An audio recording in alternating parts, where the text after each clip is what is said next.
Fala aí galera, beleza? O vídeo de hoje eu vim trazer que eu já estava pensando nele um pouco há um tempo atrás, principalmente depois do que aconteceu algumas semanas lá em Moçambique, né? Que eu não vou falar para não dar spoiler, né? Que a gente vai falar mais pra frente. Mas eu também tive que fazer um trabalho para faculdade falando do assunto, então eu aproveitei já que eu tive que dar aquela estudada para poder preparar esse material aqui também. Mais uma coisa antes, eu tô com os olhos ardendo pra caramba, então eu não sei se vai aparecer aí na câmera, não sei se eu vou parecer que tô, sei lá, drogado, que eu chorei, não sei, mas meus olhos estão ardendo muito, mas mesmo assim eu tenho que fazer o vídeo, né? Mas vamos lá.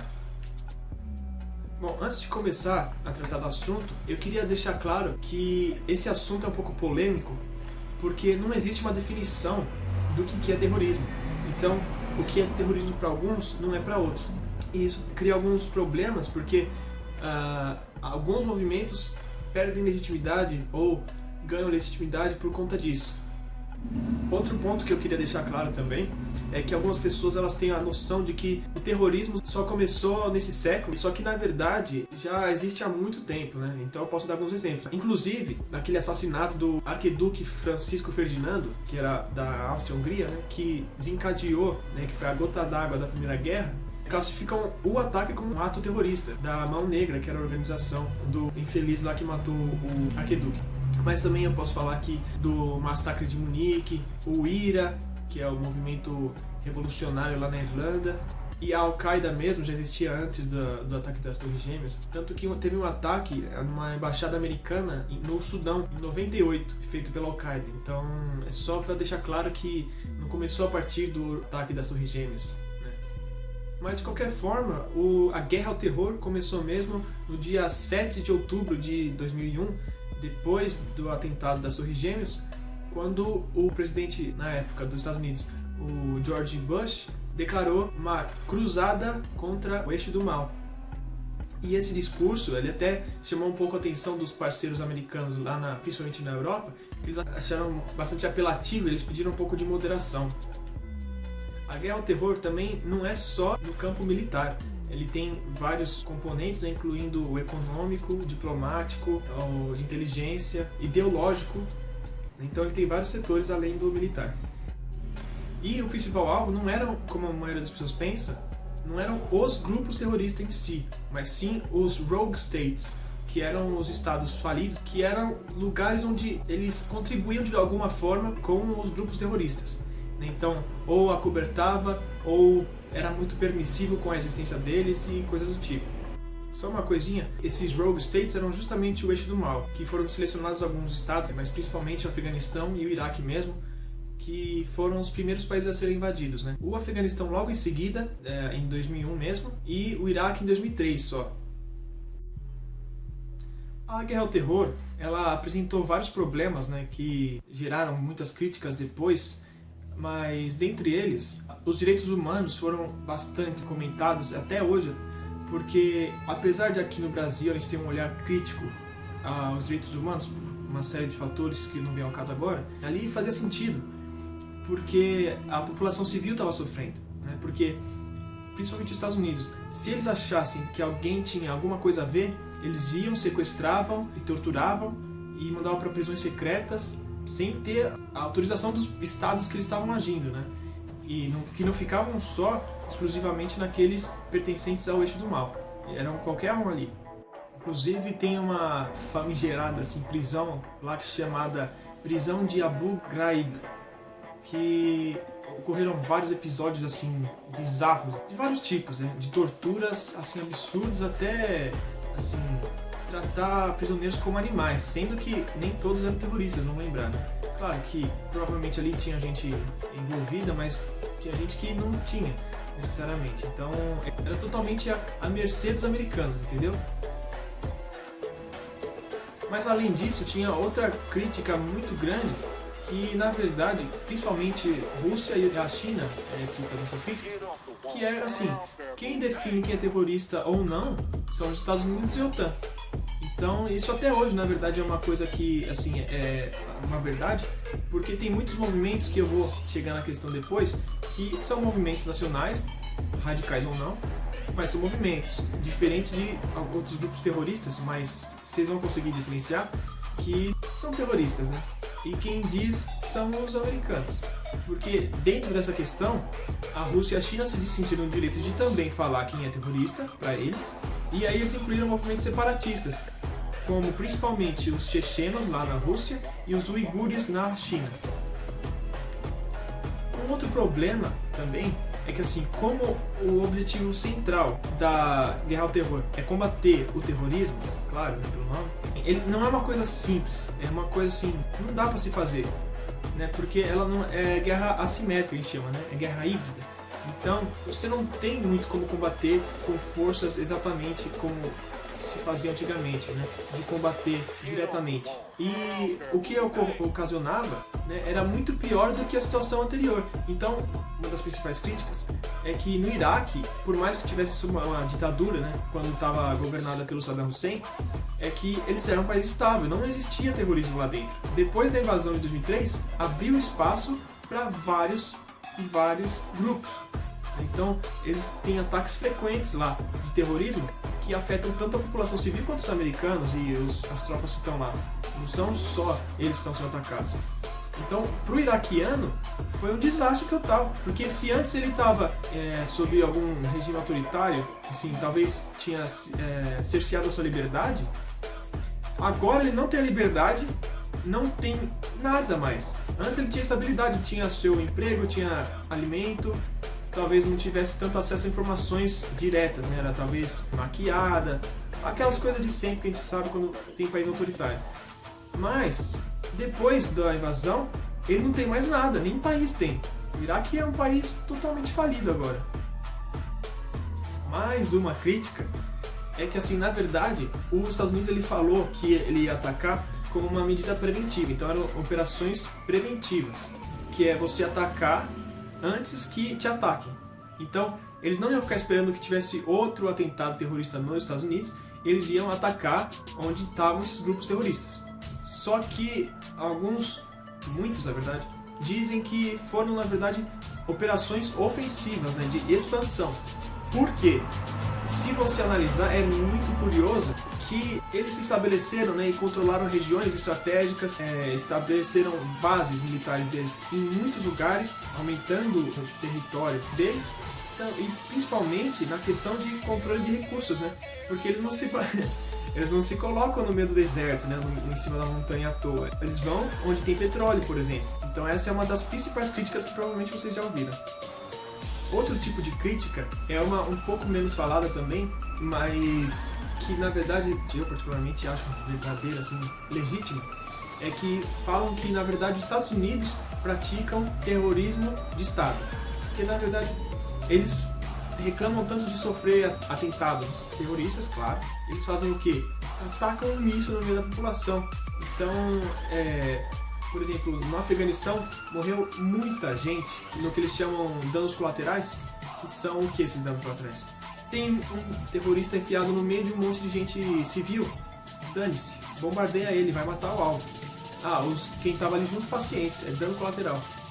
Então, morreu muita gente, principalmente no Afeganistão, que foi o lugar que eles mais bombardearam desde que eles estão lá. Inclusive, na época do governo do Obama, que era o príncipe da paz, né? Foi quando se mais bombardeou o Afeganistão. Só em um dos anos lá, que eu não me recordo agora, acho que 2008, se bombardeou mais de 27 mil vezes. Então é muita bomba, né? E nem todas essas são tão precisas, né? Nem todas essas são direto no meio do deserto, onde só tem os talibãs ali, por exemplo. Às vezes é no meio de áreas urbanas. Em uma casa você tem um grupo terrorista. O vizinho não tem nada a ver com isso, teoricamente. Acaba com o quarteirão inteiro por conta de uma casa, né? Sem ter o cuidado. Então, por isso que se diz que os Estados Unidos praticam esse terrorismo de Estado. Porque vamos lembrar também que qual foi o maior ataque contra a população civil, que nesse sentido seria um ataque terrorista. Eu vou dar um tempinho aí pra vocês pensarem. Se você respondeu Hiroshima e Nagasaki, você acertou. Uma única bomba matar 200 mil pessoas, civis, que não foram bombardeadas áreas militares, quartéis, nem nada do tipo. Foram bombardeadas cidades, para atacar a população civil. Fora os bombardeios incendiários que atacaram também lá no Japão, atacaram vilarejos de madeira que acabaram com as cidades inteiras, mas também teve na Alemanha e na Inglaterra e em vários lugares, né? Mas Hiroshima e Nagasaki, 2 bombas, milhares de mortes. Mas mudando um pouco o foco, realmente, depois do começo da Guerra ao Terror, aumentou muito o número de ataques por todo o planeta, o que também aumentou a aceitação internacional sobre essa agenda, o que fez com que vários países também entrassem nessa Guerra ao Terror. Sendo que, além dos países da OTAN, que já são vários, mais de 74 países participaram de operações contra eles. Sendo que tem muitos ataques também que acabam nem vindo pra cá, a gente acaba nem sabendo. Por exemplo, na Índia sofreram ataques, o Estado Islâmico atacou na Indonésia, ou nas Filipinas também. É até interessante a gente comentar essa parte da cooperação, porque até Israel com a Rússia, que não são assim países amigos, compartilham dados de inteligência para combater terroristas. Isso até a Rússia e os Estados Unidos são declaradamente rivais, para não falar inimigo. Se a gente for pensar, os dois estavam lutando contra o Estado Islâmico, pelo menos oficialmente. As principais operações que aconteceram nessa guerra ao terror foram, claro, a primeira, né, o Afeganistão, que era a princípio contra a Al-Qaeda, mas também contra os talibãs, que tem uma outra questão aí, que eles são um movimento radical que acaba contribuindo também para o narcotráfico internacional. O outro foi o Iraque, que era o alvo era o Saddam Hussein, que alegadamente eles tinham armas químicas de destruição em massa e que até hoje não se encontrou, não se provou a existência desses artefatos, o que também é uma das maiores críticas feitas sobre os Estados Unidos, que eles forjaram esse argumento para poder atacar o Iraque. Isso corrobora com a acusação de que os Estados Unidos estavam, na verdade, operando ofensivamente em vez de preventivamente. Outra operação foi na Somália, que a pirataria lá é o ponto mais forte no mundo e sempre tem sequestros e invasões nos navios. O problema é que lá passam várias rotas de comércio. Outra operação foi na Síria e no Iraque, justamente contra o Estado Islâmico, e na Nigéria contra o Boko Haram. Mas tem várias outras operações também que são um pouco menos conhecidas. Uma coisa curiosa é que depois do 11 de setembro, né, o atentado das Torres Gêmeas, foi o período em que os Estados Unidos entrou em mais guerras na sua história. E aí a gente pode dar um exemplo aqui, né? No Iraque, no Afeganistão, na Líbia, na Síria, no Iêmen, na Somália, né? Que tem até o filme lá do Blackbird Down, né? Falcão Negro em Perigo e vários outros, né? No Paquistão. Um dos principais problemas hoje é que essa guerra ao terror, até por conta das invasões, da expansão dos conflitos mesmo, ocasionou muitas crises migratórias, né? E essas crises migratórias ocasionam outros problemas ainda. Então acaba gerando um efeito dominó também e uma bola de neve. Só vai piorando a situação. Para os Estados Unidos, agora, um problema é que a guerra ao terror, desde 2011, tem cobrado um preço tão alto que não está mais valendo a pena. Assim, muita gente não pensa a parte econômica da guerra, pelo menos não na questão das vidas humanas. Então, cada soldado que você perde é uma família que recebe pensão por muito tempo. Então, cada soldado que morre é um peso para a economia nacional. E já morreram muitos soldados nessa guerra ao terror. Então, principalmente no Afeganistão e no Iraque, tendo vários filmes e séries falando sobre isso. A guerra ao terror já matou mais de 2.000 militares americanos, além de ferir mais de 20.000. Só para vocês imaginarem um pouco o peso na economia americana. Porque não é pouco que o Estado americano paga para cada família que perdeu um ente. E além disso, são 20.000 pessoas que vão ficar, provavelmente, né, uma boa parte delas não vai conseguir mais operar e nem vai conseguir voltar ao mercado de trabalho normalmente. Então, são uma boa parte de 20.000 pessoas que não vão contribuir economicamente com o país e, aliás, pelo contrário, vão exigir recursos do Estado. Então, é uma parte da economia americana indo pro ralo, basicamente. Esse custo foi percebido pelos governos americanos, né, que desde 2011, né, com o Barack Obama, vieram gradativamente retirando as tropas, principalmente do Afeganistão, que chegou a ter mais de 100.000 soldados, e com o Trump tendo incluído isso até no seu discurso político, né, antes da sua eleição, e ele realmente tentou diminuir, mas não acabou totalmente, que era o que ele tinha prometido. E ele conseguiu um acordo com o Talibã para retirar todas as tropas, só que esse acordo foi rompido depois que o Talibã atacou as tropas americanas de novo. Mas esse acordo voltou a vigorar agora com o Biden, que a partir do dia 1º de maio agora vai começar a retirar as tropas até o dia 11 de setembro desse ano, se não acontecer nada de novo, né? Se o Talibã não voltar a atacar. A Algumas estimativas chegam no número de 500 mil civis mortos por conta de ações americanas, principalmente no Afeganistão e no Iraque. Com esse número aí, fica um pouco difícil defender os Estados Unidos, né? Quem que é o terrorista e quem não é. Isso só contribui para aumentar a vontade de um menino e querer virar terrorista para atacar os Estados Unidos. Aquela vingança, né? Aliás, isso que eu acabei de falar é o que acontece muitas vezes. Tem vários casos conhecidos de que acontece isso. O menino perde a família inteira em um bombardeio americano.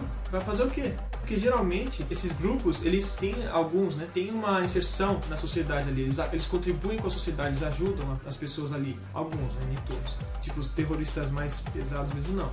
Mas vários desses grupos fazem. Então, eles adotam essas crianças e esse sentimento vai crescendo na cabeça dela. Então, quando ele fica um adulto, o que ele vai querer fazer? Vai querer se vingar dos Estados Unidos. Hoje, os principais pontos da luta contra o terrorismo estão sendo principalmente na África, né? Então a gente tem na Nigéria e ali no Moçambique, mas em outros lugares também. Mas também no Sinai, no Egito, próximo da faixa de Gaza ali na fronteira com Israel também. Tem alguns focos do Estado Islâmico ainda. O Estado Islâmico ainda tem um bolsão ainda na Síria, né? Um pouquinho ali. Mas já estão derrotados lá, no Iraque também. Mas na África eles têm crescido bastante. Até porque o Boko Haram, que é mais radical ainda que o Estado Islâmico original, eles declararam lealdade. Então eles são vassalos daquele Estado Islâmico. E o Estado Islâmico também, como eu falei, na Nigéria e no Moçambique, no norte do Moçambique, onde eles têm conseguido avançar mais ultimamente, tendo eles conseguido, dia 24 de março agora, conquistado a cidade de Palma, que é importantíssima no norte, né? Que é onde tem petróleo, refinarias e coisas do tipo. Graças a Deus, as forças moçambicanas, com apoio, já conseguiram retomar a cidade, mas é ali na região onde o Estado Islâmico tem operado. A Al-Qaeda está muito menor do que estava no início do século, mas eles ainda operam um pouquinho mesmo no Afeganistão. Tem algumas células às vezes no Paquistão, mas não apresentam aquela ameaça. E na guerra da Síria, hoje em dia já não se sabe tanto, mas eles estavam no meio daqueles rebeldes sírios. Então, até um problema que acontece lá é que esses rebeldes sírios são vários e vários grupos. Então, acaba sempre ocorrendo combates internos ali, por conta que existem vários desses grupos. Então, existe a Al-Qaeda, que eles têm aqueles subgrupos, né? Então, como a Al-Qaeda mesmo, faz muito tempo que eu não vejo, mas lá no começo, até 2015 mais ou menos, você via lá a Al-Qaeda, mas eles ainda operam lá um pouquinho. Mas o principal ainda acaba acontecendo na África. Agora, mudando um pouco o assunto também, vamos chegar na parte que eu queria falar, que, assim, aqui no Brasil principalmente, a gente segue muito o que os Estados Unidos falam. Assim, eles falaram um negócio, a gente já acata, sem pensar. Mas, assim, existem duas coisas. Uma coisa é um grupo radical e outra é o grupo ser terrorista. Lembrando que essa é a minha opinião, tá, gente? Sempre vai ter gente que vai falar que não é... A gente vai concordar, cada um vai colocar sua opinião, mas na minha opinião, como esse é o meu canal, que eu vou falar a minha opinião. Existem grupos radicais que eles lutam por um ideal maior.